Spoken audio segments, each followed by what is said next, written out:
how do you get companies to pay to reach your audience when you only have a small audience? How do you craft a partnership proposal that makes someone like me want to pay you to partner with you? And how do you figure out what to charge? Well, you're about to find out. Welcome to the Clients from Content podcast. Today's episode is going to be a bit different than my usual ones because I'm going to flip the script. Instead of someone asking me questions, I brought on a special guest whose expertise I want to learn from, and I'm going to ask them the three questions. My guest today is Lex Roman. Lex is a newsletter writer and subscription marketer based in Atlanta, whose background is in growth design for tech with companies like Gusto, Prosper, and Nissan. Lex has been independent since 2019, moving from the software subscription biz into the newsletter subscription biz. They write about what they learn every week in their newsletter, Journalists Pay Themselves. Hey, Lex, welcome to the show. Thanks for having me, Josh. It's an honor to be here. Yeah, I am super excited about this. And in addition to this being a sort of flip the script episode where I interview you, I got to give some context and background for sort of our backstory here for people. So one of the reasons why I wanted to have Lex on to talk about the approach to partnerships is I bought one from her. So I am really impressed with what Lex does and how she does it. And then I was even more impressed with the sales process and everything about it. So I was like, Lex, you got to come on. We got to talk about this. For anyone that's listening, as of the date of this recording, I have bought a 3-month partnership. It is going to launch in a couple weeks. So neither of us have any idea if it's going to be massively successful or massively tank.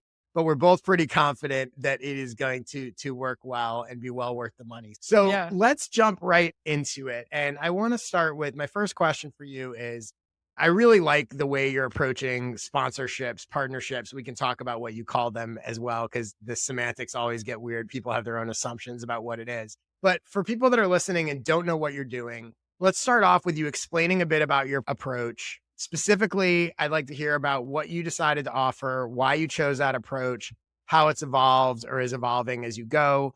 And then at the end, we'll get into sort of three specific things someone should do if they want to offer something similar. So start with context for what you're offering, how this came about, and fill people in. You know, the funny thing, Josh, actually, I realized is that this started when I bought an ad from you. And for the interested, like at least 2 years ago, I bought an ad from you that did great. I think I've done maybe 2 or 3 ads with you.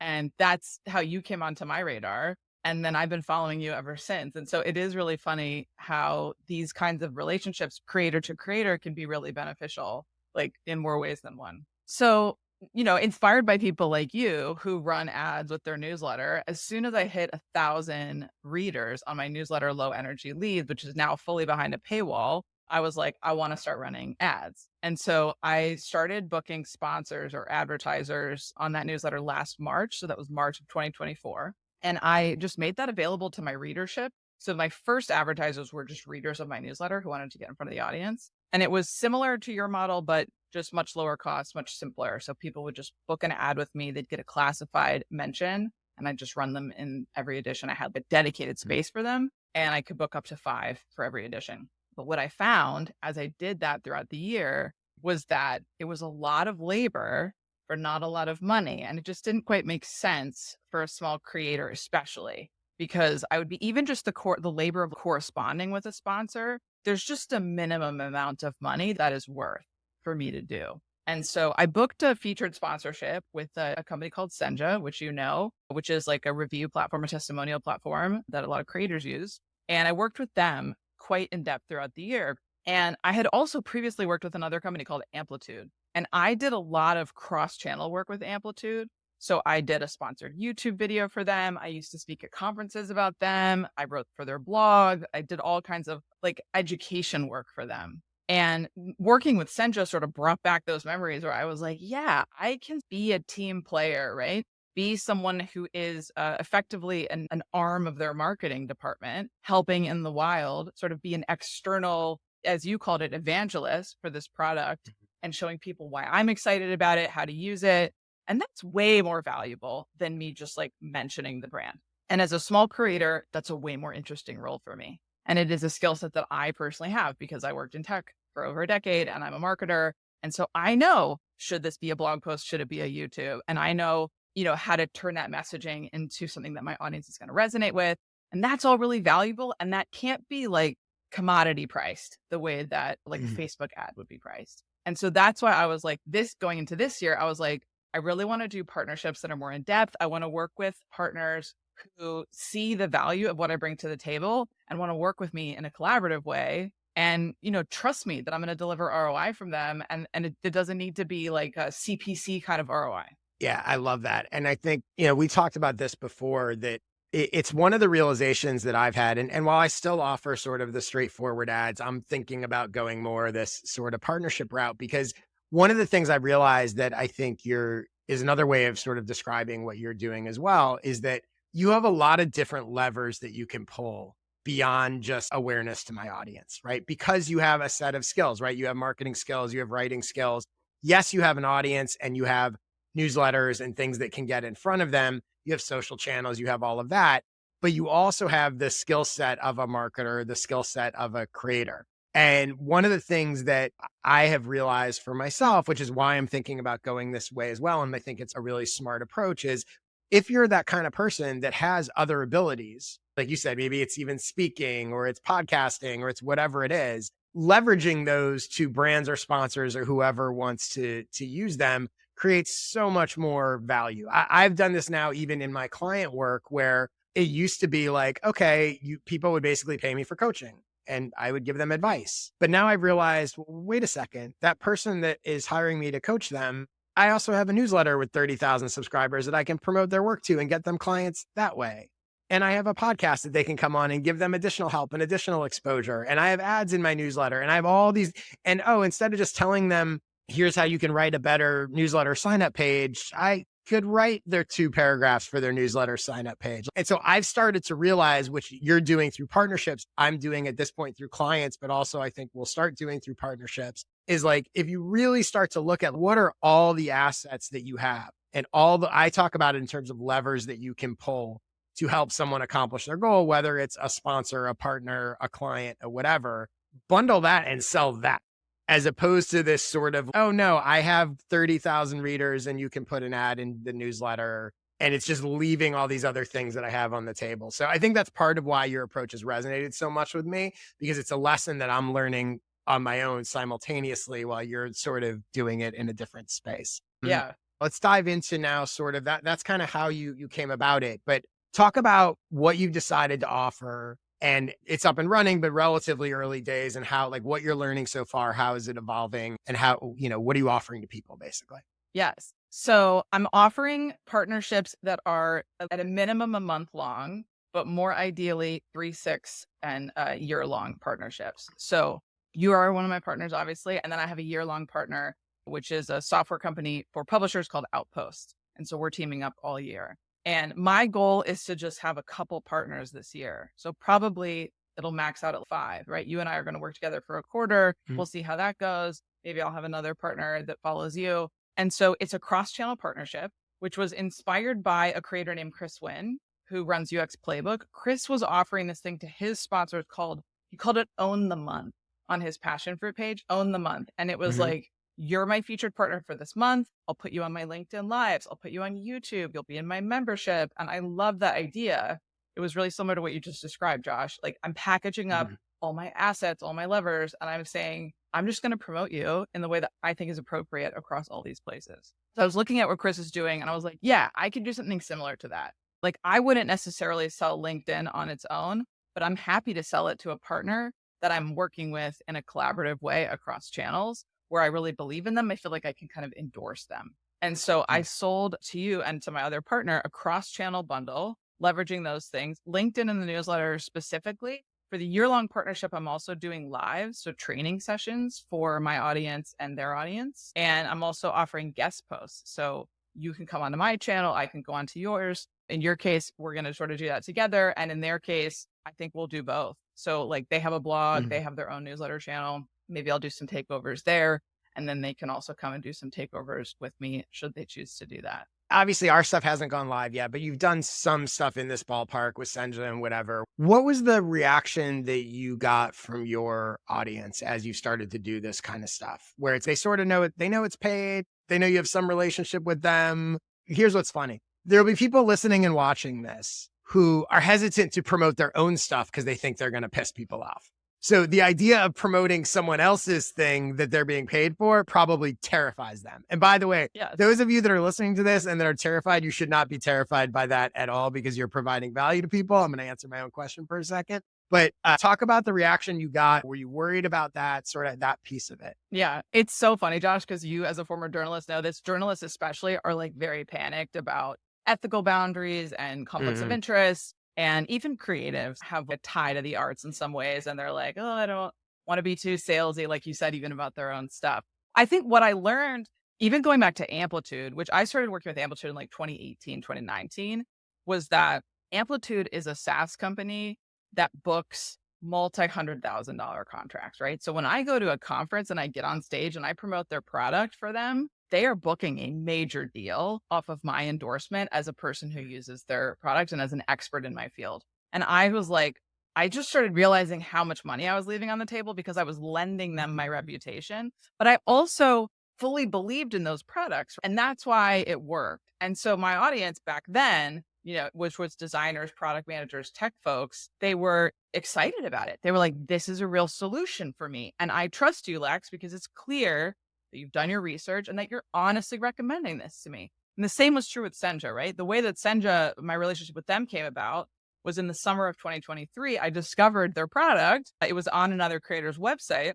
And I was like, wow, this is amazing. Like, where has this been? I reached out to Ollie, who's one of the co-founders, and I was like, I'm just going to make a YouTube video about you guys. I'm just going to do a review. And then he paid to promote the YouTube video, but it was an honest recommendation. And then throughout my partnership with them, which lasted like 6 months last year, so many of my readers and my members in my membership were so excited about Senja, and they knew that my recommendation was honest. They knew that I wouldn't put my weight behind something I didn't believe in. And I think that's where you shift from advertising to sponsors or partners. And I know that language is like really sticky, like you said. Like, you could call an ad a sponsorship, absolutely.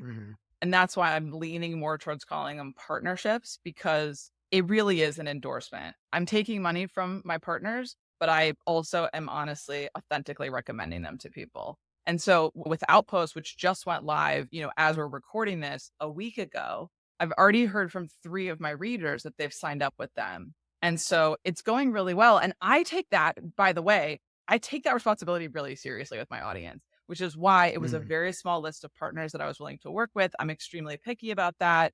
And because there's so much content integration in this kind of operation mode, I need to be able to say some stuff about you. Like, I need to have a lot to say about what you're doing, why I'm recommending you, why it's right for the folks I'm recommending you to. And so there's just not that many folks, not that many partners that fit into that. But the ones who do, it's a real authentic connection. And I see it as a 3-way win, right? A win for me, a win for my partner, a win for my audience. Yeah, I completely agree. And I would say, it should go without saying, but I'm sure it doesn't. So I'm going to say it anyway. Don't do this with things that you don't actually like. If you're out there watching and listening and you're like, oh, I'll just take money from anyone and do it, bad idea. Because unlike a traditional ad where it would still be a bad idea, but you might do it anyway. Now you're going to bring yourself down with the ship. People may not even realize this. I've turned away regular ads in my newsletter. Like, I'm not promoting your crypto thing, like your sketchy AI thing that, no, thank you. Yeah. So you should always do that. But I think especially with this approach, you are tying yourself to and your reputation to whoever you're working with in this way. So number one, it's probably not going to work if you don't genuinely like the product and the partner anyway. But it's really going to be bad for you if, be careful who you're associating yourself with, basically. So totally. For people that have been listening and they're like, okay, this sounds interesting, what are the first 3 things that they should do if they're thinking about going down this road? The first thing I would do is make that list of potential partners. So the most obvious way to do that is to think about stuff you're using or people that you're working with. So in your case, coaching clients, for example, might be like, oh, I'm working with Josh. So memberships you're in, communities you're in, software tools that you're using, anything that plays a key role for you is a great contender. A funny example of that for me is that as I was making this list, I was like, wow, I'm constantly recommending my lawyers to people. And their law firm is called Counsel for Creators. They actually have a subscription model that's really accessible for any US-based creator. And I was like, people are always asking about trademarks, contracts, sponsorship contracts, speaking contracts. And I'm always like, you got to call my lawyers. And I've been doing that Josh, for 4 years for free. I love those guys. And so I called Mhm. my lawyer the other day and I was like, hey, what do you think about doing a partnership? And he's thinking about it now because, yeah, Yeah. it's Well, because on the flip side, he wants to reach that audience, but I'm sure he's there going like, where would I even go? With a lot of these cases, there's probably a lot of partners out there like that are like, yeah, this is a perfect fit, but they're not going to think of that. Like they don't yes, know right. that's even an option. So yeah, I mean, that sounds Yes. like a great fit and it would not surprise me at all if they did something with you. Yes, and I think the thing about it in my case, I don't know, what your journey has been like with this, but with Outpost and with my lawyers, this is a brand new type of marketing for them. So there Hmm. is definitely a lot of trust, and that's why I went to my network. One of the first things I did was I made that list of partners, and then I went into my LinkedIn and I was like, who do I know at these companies? One of the contenders for this was Luma. Do you know Luma, the event platform? Yeah. So I've had some conversations with them before, but I don't really have a contact there. And that didn't really work very well. But with Outpost, with you, with Council for Creators, like I do have a relationship with them. And so, I have a contact there. MailerLite's another company that came to mind. I've been using them for years and I have a contact there as well. So make that list of partners, people that you're like, oh yeah, I could talk about this brand for like at least a month or 3 months or however long you're going to Mm. do it. And then I would start thinking through how you want to integrate them. So what's on the table in terms of your channels, your levers. So for me, I put LinkedIn on the table for this. I wouldn't, like I said, I wouldn't have put it in there on its own, but as like a extra layer, an extra touch point to the newsletter thing, I was like, it makes sense to sort of combine these two things. I have a bigger audience on LinkedIn and there's also some crossover there. So it's just a nice way for people to see something more than once and to feel like, oh yeah, I've been seeing Lex talk about this brand. It's cements it more for them. So I put LinkedIn on the table. I put the newsletter on the table. And like I said, I put the training live sessions on the table because that's something I do a lot. So you got to think about that. Can Like, you what are the offers there? Yeah, go ahead. Yeah, can you give people a sense of, because we've said that you don't have a huge audience, but like a sense of like how big is your audience? How many email subscribers do you have? How many LinkedIn? Just so people Yes. know. People probably have assumptions that maybe everything's like huge and massive. So let people know like how big, like what you actually have on these platforms. It's so Josh, it's so funny because people will talk about small creators as like people with below 100,000 followers. Like Yeah. the numbers are so they're like, oh yeah, small creators who have 100,000 on YouTube. And I'm like, Right. okay. So my combined market is like around 8,000, right? So I have around Hmm. 5,000 on LinkedIn and I have a combined list of 3,000 on my newsletter. I do have some other channels my Medium account has like 1,000 subscribers there. I have, an Instagram with around, I don't know, 1,000, but I don't really actively use those channels. And so I just don't count them. I'm not like cultivating an audience there. So yeah, it's around 8,000, which is really low. And honestly, there's not a lot of creators at my audience size that are monetizing in this way. But going back to the Amplitude example, I realized that, I was essentially like in the field doing sales for them as a creator. And that was so Hmm. high value to them. If I closed one deal for them, that could be millions of dollars. And so I was like, Yeah. I think Well, and by the way, and a that's why I want to misconception point around out that. also, like for people that are like, oh, I don't have enough subscribers, I don't have enough followers, whatever.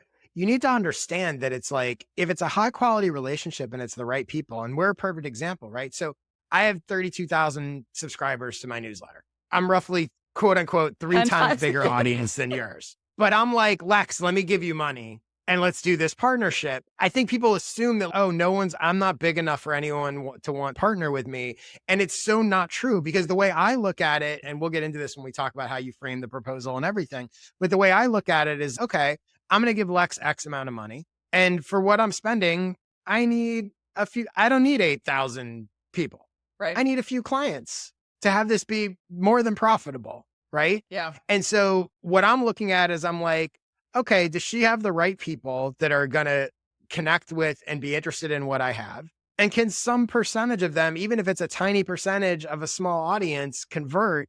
That's enough. And like you said, like a company that one deal is worth hundreds of thousands of dollars, if you help them if one of your 8,000 people buys from them, like they're rich. Yeah. Yes. So, Well, don't be and quick to sort of think you don't have enough audience to do it. yeah, totally. One of my classified partners was a website designer and they booked a Mhm. website from like a $30 Yeah. classified ad. And I was like, that's a multi-thousand, like a $5,000 Yep. return is awesome. So yeah, Yeah. it's true. And I think if you have good trust with your audience, which like interestingly, I think a lot of small creators do because Mhm. we're not so far into that game of monetization. So when we say things, people believe us. It's not like we're Mr. Beast. You just know Mr. And Beast is also their audience tends to be even more specific, so it's easier to tell, are there people a perfect fit for this thing? Because if they're not that big, they're probably very similar. yeah, There's not the it's bigger the targeted. audience gets, the more variety there is within that audience. So I cut you off. So the first 3 things, I think you gave 2 of them. So let's do the third. Yes. Okay. So make the list of partners, figure out what you want to offer. So figure out how you're going to integrate those partners. And I found it really helpful, jumping ahead a little bit, to sort of play forward how I would offer that for each of you that I was thinking about, Mhm. because it was such a small set. So I could sort of play forward. Okay, well, how would Josh and I work? Like, how would this make sense? Which channels do I want to put on the table for each of these partners? And then the third thing would be to just send him a note. Is this interesting to you? Hey, I'm thinking about doing something like this, or I'm offering this kind of thing. Is that interesting? Do you want to chat about that? The way that I framed it to Outpost was as a tech education partnership, which is a framing that comes from LaShonda Brown, who's a tech educator and a YouTuber who Mhm. does this kind of brand integration on her channel as well. Cool.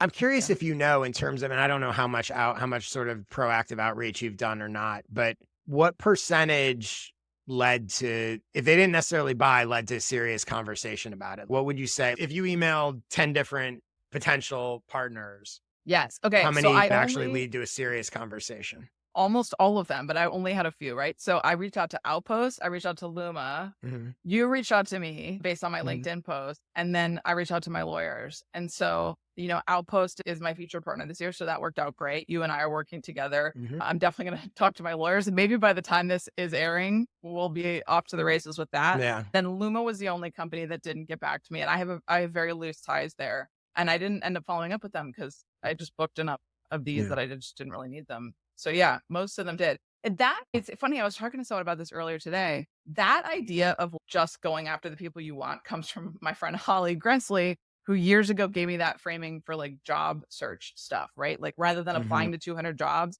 just finding the 1 or 2 jobs you really want and focusing on building relationships with those people and really getting in there. And so that's what I did. And that's why I was able to do such a detailed proposal, because I was like, I had a high confidence that these would close, and I wanted you to close, right? I didn't just want a person to close. And so it becomes a different way to look at the sale, if that makes sense. Yeah. Yeah, and you're being strategic about it every step of the way. And the more strategic you are about anything, the more likely it is to work. Cool. So before we jump on to the next question, just a quick little side note for people watching and listening. If you are paying attention to this, first of all, thank you. Second of all, I assume it's because you want to get more clients from your content. I can help you do that.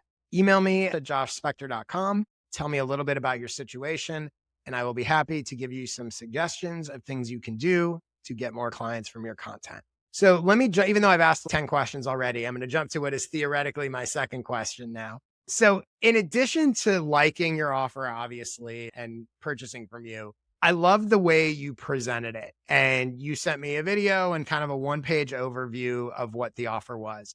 So, can you walk people through the sort of sections of your proposal? We talked a little bit about how you chose what to include, but if there's anything we didn't talk about, you can add that here. And sort of just generally how you approach the sort of messaging of these proposals or emails. What did you send to, I forget the name, Oh, Outpost? Is that what it's called? What does that first email to Outpost look like when you sent, and I know what the proposal to me looked like, but other people don't. So sort of talk through how you approach that. yeah. So the email to Outpost, like I said, was framed around this tech education partnership idea. Mm. So I said something like interested in a tech education partnership, question mark, something like that was the subject line. And then Mhm. I already knew Ryan Single, who's the co-founder of Outpost. We had started to chat. I interviewed him for my newsletter, sort of serendipitously. When I did that interview, it wasn't like a plan to get him to become a sponsor. It Mhm. just was an interesting thing to cover. And then I found that I was naturally recommending them quite a bit. So that's what I said to him in the pitch. I said, I'm talking with a lot of journalists who are publishing on Ghost. Outpost sits on top of Ghost. And I find that I'm constantly basically selling Outpost in the wild, and people are so excited about it. They want to use it.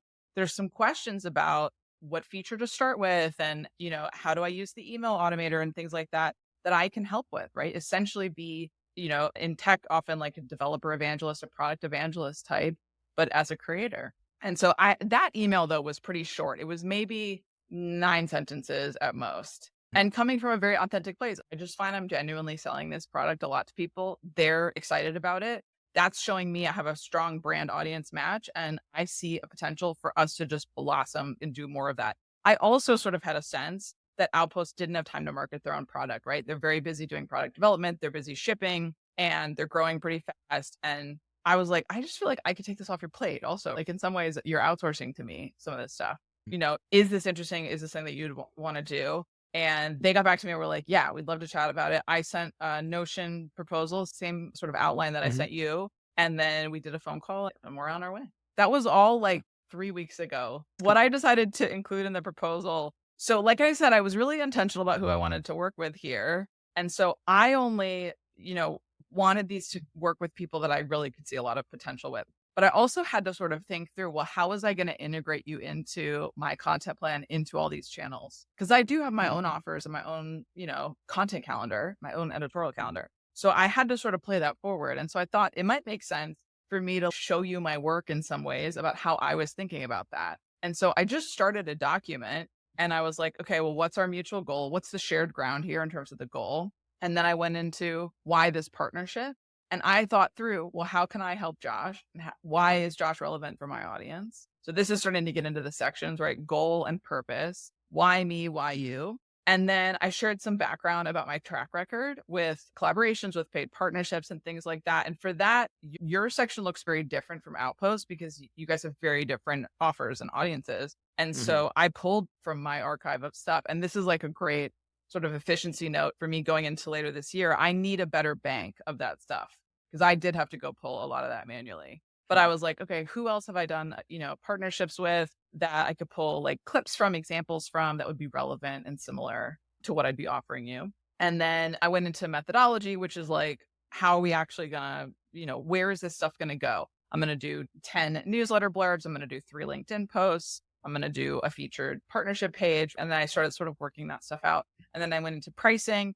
And in the pricing section, I also played forward your return on the investment, which was very easy for both of you because I know what you charge. And then I could sort of think through Mhm. how many people I would need to have bought that thing for it to pay off for you.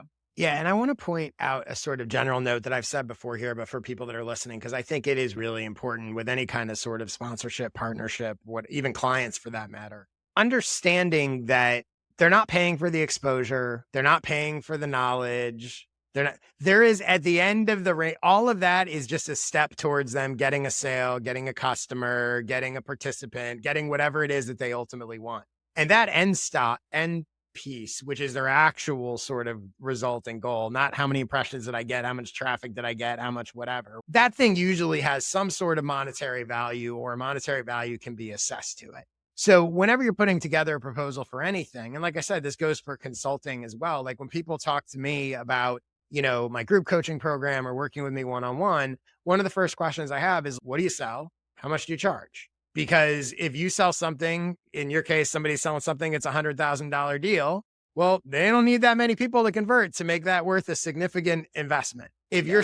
if you're looking for subscribers to your free newsletter and you have no business behind it, Yeah, tougher. exactly. How, Exactly. or if you sell a, $5 ebook and, you're going to pay me $1,000, you got to sell a lot of ebooks to get that money back. Yeah. And maybe you Yeah. will, but I think again, you did that, which does not surprise me, but I think a lot of people don't do that. They sort of stop at, I'm going to post on these platforms and I have this many followers and you're going to reach this many people. I don't care how many people I'm going to reach. That's Yeah. not a smart business person is not making the calculation based on that. They're Yes. making the calculation based on how many sales do I need to get out of this for it to be worth it? And I think even early on in one of our exchanges, I might have said to you something along those lines where I was basically like, look, here's the deal. Like for it to be, here's what I charge. I just need to get enough buyers of that to make the investment make sense. And that's all you need to do for it to be successful on both ends. So,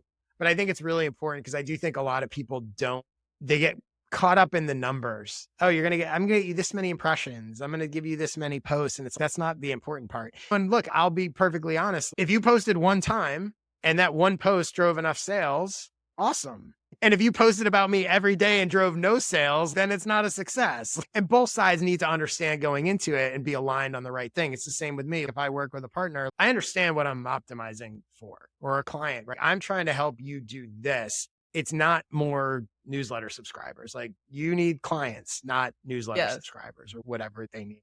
I don't know if it's like Instagram influencer brain or what, but I think we as a creator landscape broadly have operated on the assumption that we are driving eyeballs, but different Mhm. creators have different roles in the marketing ecosystem. And my role is to be a closer. Like, I'm not the eyeball. Yeah. If you want a lot of people on a lot of eyes, I'm not the person to work with, right? I'm the closer. So what you're Yeah. optimizing for, I think, really positions you. You can position yourself as a strength in that space too, like knowing that. Yeah. Like, And I David think it's optimizes for especially this. true. I know for a lot of my audience, they're in small niches. You're never going to have a lot of eyeballs. Like, I'm dealing with a lot of people that are sort of professional, whatever they are, they're consultants, but they're in a sort of specialty niche. But if you're in a specialty niche, that also means it's highly desirable audience to someone that has a hard time reaching those people. Yeah. They don't know where to Yeah. go. So it's, again, the sort of smallness of it can actually make it more valuable, not less valuable. Well, And and I because I think, know all my people too, and they'll ask me, they'll say, I guarantee you, Josh, when we launch this partnership, they'll say, do you think I should work with Josh? I'll get messages like that. And I'll give them an honest answer. I'm not just going to lie because you're paying me. I'll give them an honest answer, but it'll fast track them through your pipeline, right? The ones that are Mhm. right for it. And same with Outpost, right? People, one of my readers was like, should I start with them now? Should I wait for and I give an honest a take there, Mhm. but yeah, it's so much more personal because I know most Yeah. of my folks. Yeah. Yeah. The other thing I want to mention about your proposal, because people haven't seen it. So you mentioned that it's in Notion, but it could just as easily be a Google Doc. It could be anything. It is a very simple sort of one page. It's not, because I think this, again, people always look for excuses why they can't do this stuff, right? You do not need some huge elaborate deck. Like, it doesn't have to be this huge fancy thing. And yours resonated with me also because this is sort of my style of working as well. I don't want to read 30 pages about what you do. Let's just get right to it. Like, bullet point, here's the different sections, here's the key points. This is what it is. It's on a page. And I think for anyone listening, again, you could do it with a Google Doc. You could do it with a simple page on your website. If you want to do an elaborate thing, good for you. Although don't make it so elaborate that it overwhelms people.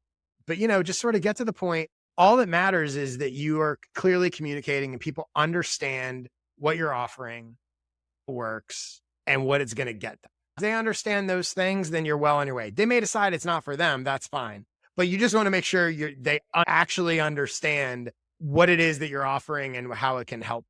Yes. Which, again, I And I thought your think also proposal why did a good job.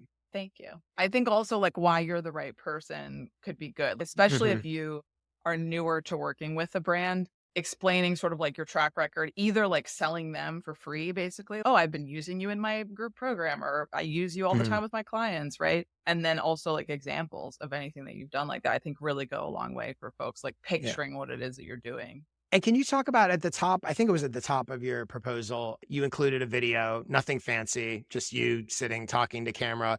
Talk about the decision to do that and kind of why you do it, kind of what, I don't remember exactly what you said, but it was talk about sort of why you did that and what it is. Yes. Okay. I did that because of Chris Wynn. I had been like workshopping this idea with him because he was a big inspiration for me working this way. And he was like, I recommend that you do a Loom video or whatever. I use Tela. And I think, especially for you, Josh, like you and I had never talked on the phone before. So even though you like knew my LinkedIn content and you knew about my newsletter, maybe you didn't really know me, or there wasn't like that much trust between us, really. And so I think it's personal to do that. So you can see I'm a real person. You can sort of see my demeanor and personality a bit. And I can pull some stuff off the page that like you said, I didn't want it to be like a long novel, but I can just highlight some stuff to you that I want to make sure land with you about the proposal. Mhm. Yeah.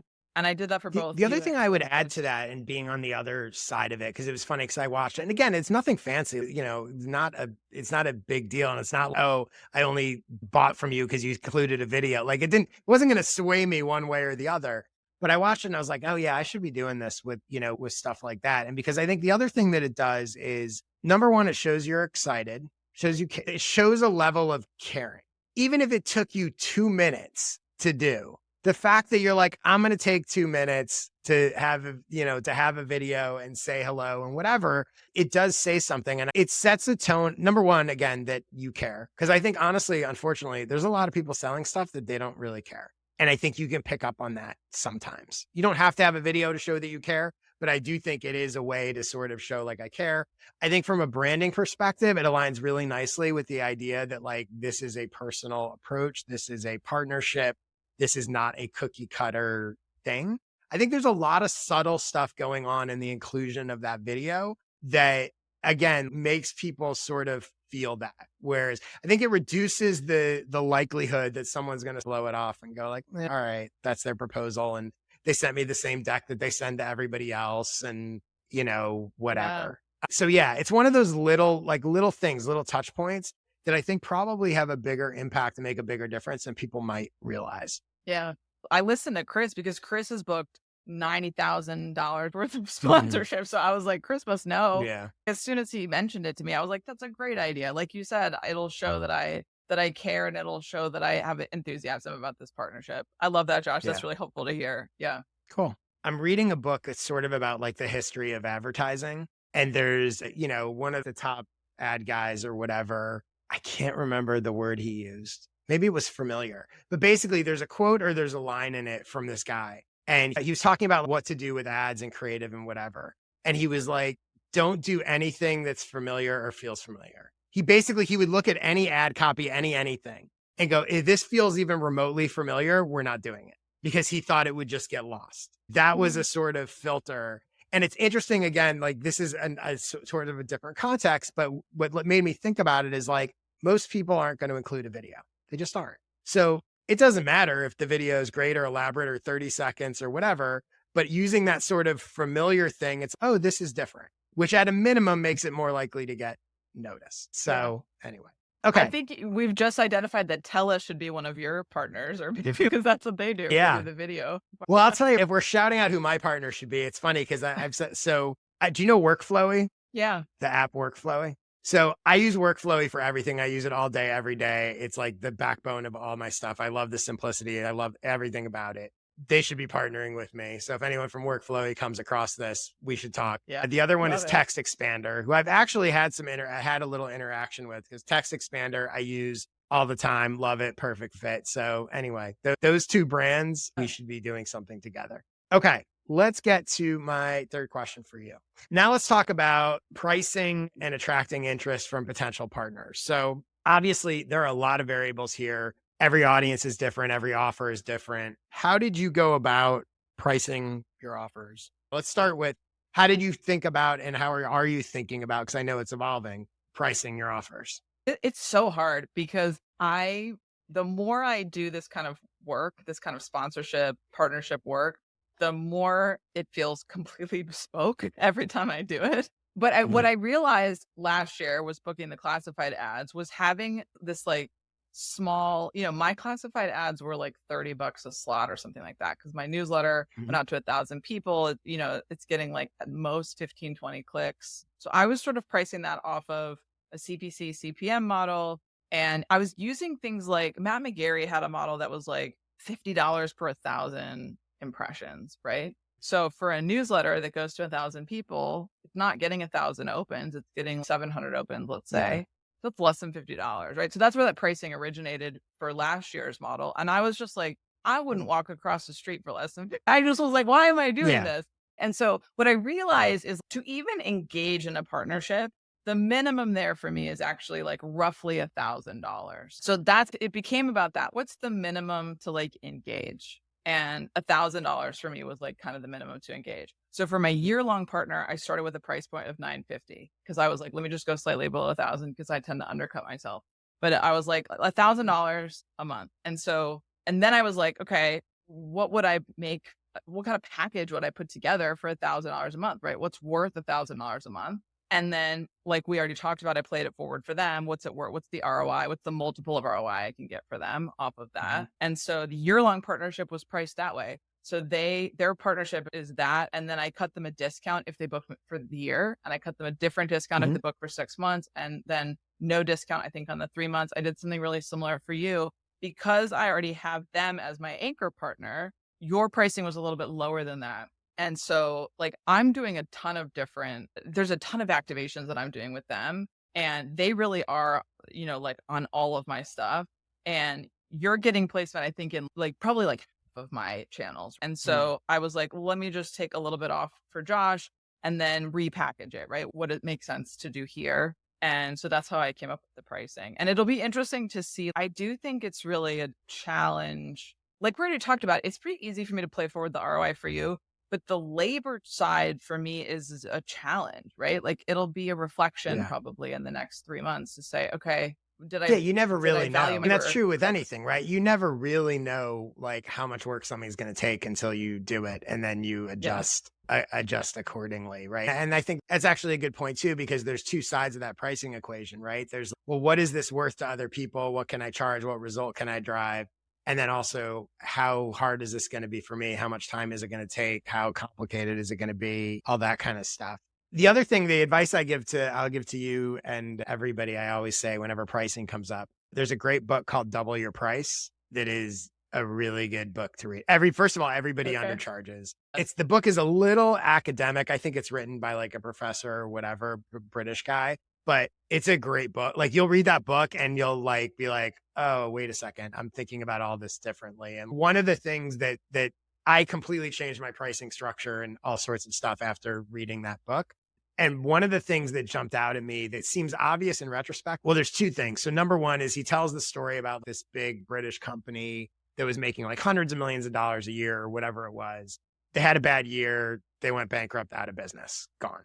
Okay. Had they raised their prices by 1%, they would have broken even that year. So Oh, one of the yeah. things he talks about is like even these small increments make a big difference in sort of bottom lines. And people tend to like sort of not think about that. They're like, you raise your price by 1%, 5%, whatever. It's probably not going to impact any of your sales, but it's going to impact your bottom line. So that's one interesting piece. But the other one about pricing that I loved was he talked about like that it's actually in your audience or client or customer, it's in their best interest for you to charge more because the more you charge, the more value you can provide.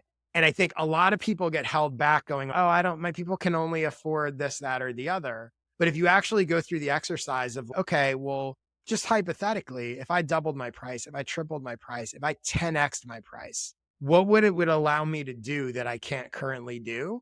And what'll happen when you sort of play that mind game, you go, oh my God, I could offer a lot more if I was getting it because you could hire help, because you could have additional things, there's a million different things that you could do depending what you offer. But I think when you start to look at it that way, it starts to shift your own perspective of, oh, it's actually better for my buyers to pay twice as much because they're going to get more than twice as much value as that kind of thing. So anyway, that's my little Yeah. side rant on Double Your Price. Good I book to love it. read. Okay, so let's say that's how you sort of came up with your pricing.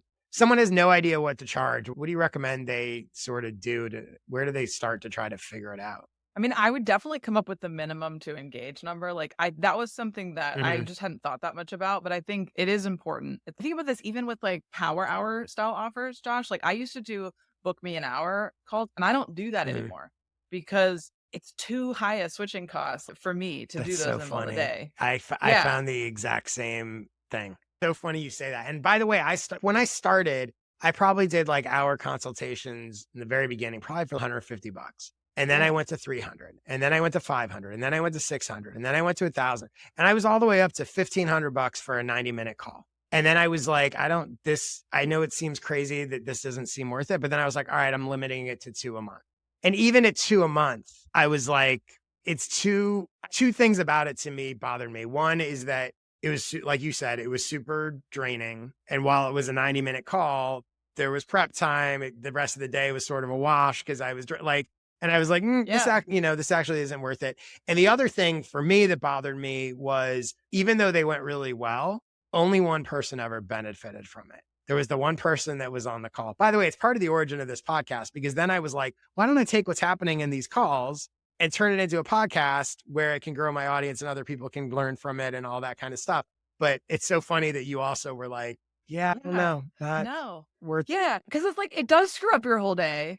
And I have to like ramp Yeah. up really fast on your business. And, you know, I found that sometimes people would book with me and then I'd be like, I really am not the person to help you. And so, like, that whole Mhm. thing, you know, and it's similarly, I was like, the minimum to engage is like $1,000. But do I think that you're going to turn around $1,000 of clear ROI from this call Mhm. and trace it back to this call? This is kind of unlikely. And so I was Yeah. like, this is just a no go because it's not worth it to me for less than this. It's not worth it to you for more than this. So let's just not do it. So I think having that minimum price to engage, because like Mhm. you're to your point, prep time and you know, I'll do report backs on these partnerships. That's all labor that you do. So Yeah. what's the minimum amount that makes even doing this worthwhile? And Mm. I would think about like what kind of partners that is starting to include or exclude. So even though I do agree conceptually that it's better for people when you charge more and things like that, there are some realities there about if you're going to charge, if your Mhm. minimum is like $30,000, let's say,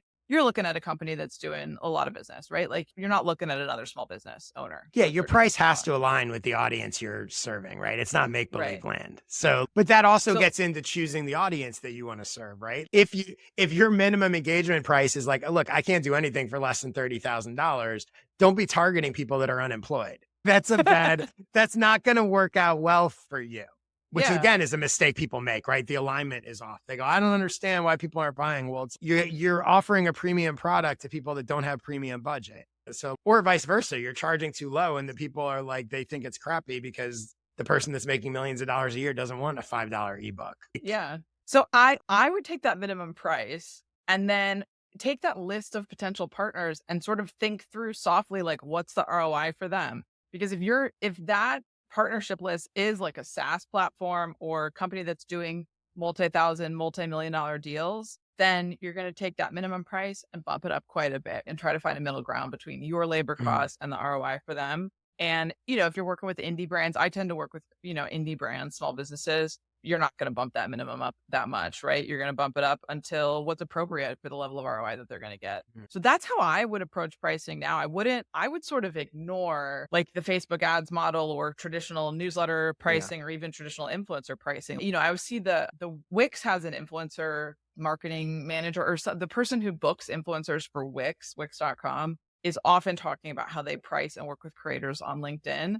Mhm. And, you know, their rates are just really low. I would never do a LinkedIn post for less than Yeah. $1,000 because that audience is worth it. Just on my own offers is worth more than that.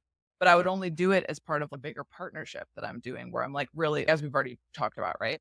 So I would just ignore those models and think about the minimum for you and the ROI for them and try to find a happy medium in between. Cool. So we already talked a bit about once people have a price, how they can approach or attract potential sponsors and partners. And you touched on this a little, but maybe let's just sort of recap some of it here. What would you say are the three most effective things you've done to get people, to attract people, even conversations, forget just people that have closed, but like someone's out there, they're like, I'm sold. This model seems great. I'm going to do it. I came up with a price. I came up with an offer. Now I just need customers. Yeah.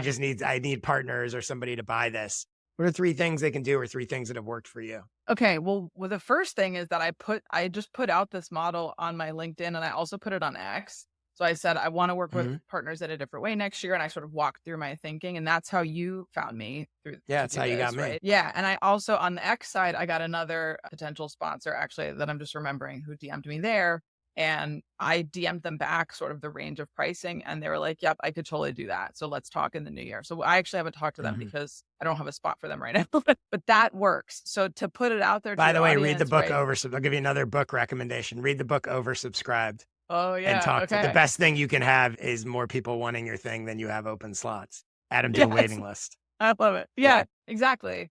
Right. And the other thing is, as an aside, I think creators being networked, you could also go to your creator network and say, I'm looking to work with Workflowy or whoever else. Does anyone have a contact there? Has anyone worked with them? So if you're in Slack communities or even on LinkedIn, you could say that. You could put out your dream partners. I'd really love to work with Honeybook or whoever it is and sort of see if anyone has a contact for you there. The other thing I would do is look through brands you had been talking with or brands that you have a relationship with, like even if you've been talking to their support team or like someone else on their product team about a feature that you really Mhm. wanted, see if they can get you a contact in the door. I really would lean on your relationships. So either your relationships with other creators who have an in for you, which often they do, And for brands, like Workflowy probably has a marketing team that they've worked with creators before.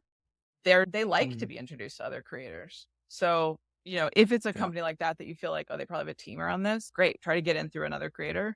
Otherwise, I would leverage your LinkedIn network and try to, reach out to contacts there. Hey, are you guys doing creator stuff? Are you doing influencer partnerships or sponsorships of any kind? I'd love to chat about a campaign. Who's the right contact there that I should? Awesome. So speaking of which, I'll take this opportunity to say anyone that's watching or listening to this and would like to do a partnership like this with me or Lex, with Lex, go ahead and contact Lex. But with me, I do think I am going to at some point craft an offer that is sort of some kind of partnership, some cross channel, whatever other jargony terms you want to use. But basically, if someone's watching or listening to this and likes the idea of partnering with me and having me sort of promote you and get you a bunch of buyers, clients, customers, email me, josh@joshspector.com. And Lex, this was awesome. I can't wait for the follow up when we get on and I get to talk about what a home run our partnership has been and all the new people that you've sent my way. Let everyone know where they can find more of your stuff, where they can follow you. And by the way, Lex and I only started talking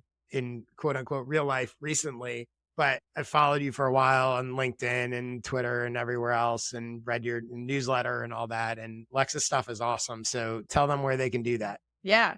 Go to lexroman.com/newsletters. You can get on my different email list. I talk a lot similarly to Josh about finding your buyers, but not so much from a content lens, more from a channel and mechanic lens. And then, like you said, I'm most active on LinkedIn and I'm just at Lex Roman on there. Cool.